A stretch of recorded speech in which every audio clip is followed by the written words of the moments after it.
इस वीडियो में हम लोग क्लास 7 साइंस का मॉडल सेट 3 सॉल्व करने वाले हैं।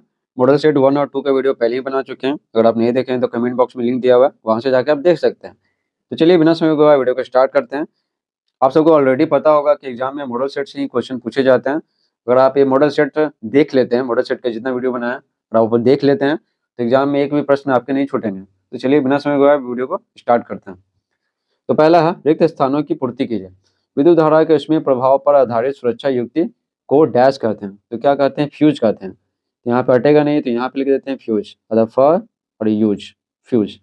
हल्दी पत्र पर खड़िया पाउडर का घोल डालने पर इसका रंग डैश हो जाता है। तो यहाँ पर लिख देते हैं इसका रंग है ना लाल हो जाता है। चिकनी मिट्टी का जल संधारण है ना क्षमता सबसे डैश होती है, सबसे क्या होती है? अधिक होती है। अमीबा अपने भोजन को डैश की सहायता से ग्रहण करता है। तो किसकी सहायता से? कुटपाद की सहायता से है ना ग्रहण करता है। पीलिया रोग डैश के कारण होता है। तो दूषित जल के कारण होता है, दूषित जल। ठीक है, दूषित जल। सही विकल्प चुनिए। ठीक है, सही विकल्प चुनिए। अम्लीय माध्यम से, ठीक है, अम्लीय माध्यम से क्या होता है ना, नीला लिटमस पत्र लाल हो जाता है, तो हो जाएगा खा। रेशम प्राप्त करने के लिए रेशम कीटों का पालन करना कहलाता है। तो क्या कहलाता है? सेरीकल्चर, रेशम कीट पालन कहलाता है। विद्युत आयरन स्त्री में उपयोग होता है। तो विद्युत धारा के क्या उसमें प्रभाव का उपयोग होता है।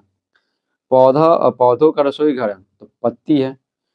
यह रक्त की वे कोशिकाएं हैं जो रोगाणुओं को नष्ट करती हैं। तो WBC है, व्हाइट ब्लड सेल। ठीक है, ये रोगाणुओं से ना लड़ने का काम करती है। तीसरा है सही कथन के सामने सही एवं गलत कथन के सामने गलत का चिन्ह लगाइए।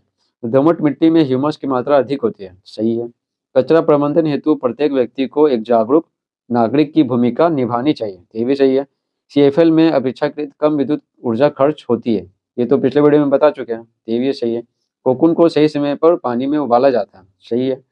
वन वन है ना, वन मिट्टी को यानी मृदा को अपरदन से बचाती है, सही है। ये जड़ से है ना मिट्टी को पकड़ कर रखते हैं। तो बहती हुई जो हवा है और बहता हुआ जल है उसको बहा के नहीं ले जा पाता है। चौथा है निम्न प्रश्नों के उत्तर 20 से 25 शब्दों में दीजिए। ठीक है, 5-5 नंबर का है, ये 5 नंबर का है, ये 5 नंबर का है। ये लघु उत्तरीय प्रश्न है और एक दीर्घ उत्तरीय प्रश्न होगा जो 10 नंबर का होगा।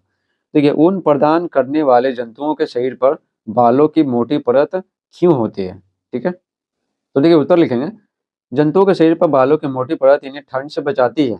जिन जंतुओं से ऊन मिलता है ना, तो उनका जो बालें हटा के लेते हैं ना, तो बाल हम सब के लिए नहीं उगा हुआ रहता है। वो ठंडे प्रदेशों में रहते हैं, पहाड़ी इलाकों में रहते हैं, तो वहाँ पे ठंडा ज़्यादा रहता है, तो ठंड से बचाव करता है। उनके शरीर पे जो बाल रहता है ना वो, तो जंतुओं के शरीर पे बालों की मोटी परत इन्हें ठंड से बचाती है।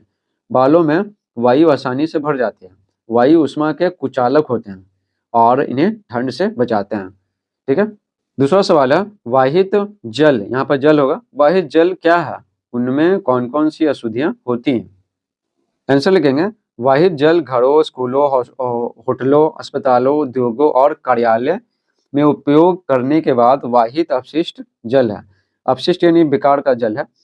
इसमें द्रव रूपी अपशिष्ट होता है जिसमें घुले हुए और निलंबित अपद्रव होते हैं, यानी रासायनिक पदार्थ होते हैं बहुत सारे मिले हुए। पांचवा सवाल देखिए, निम्न प्रश्न का उत्तर 40 से 50 शब्दों में दीजिए। ये 10 नंबर का है, तो इसको ध्यान से समझिएगा। तो देखिए, विद्युत धारा का उसमें प्रभाव क्या है? विद्युत बल्ब में यह किस प्रकार उपयोग किया जाता है?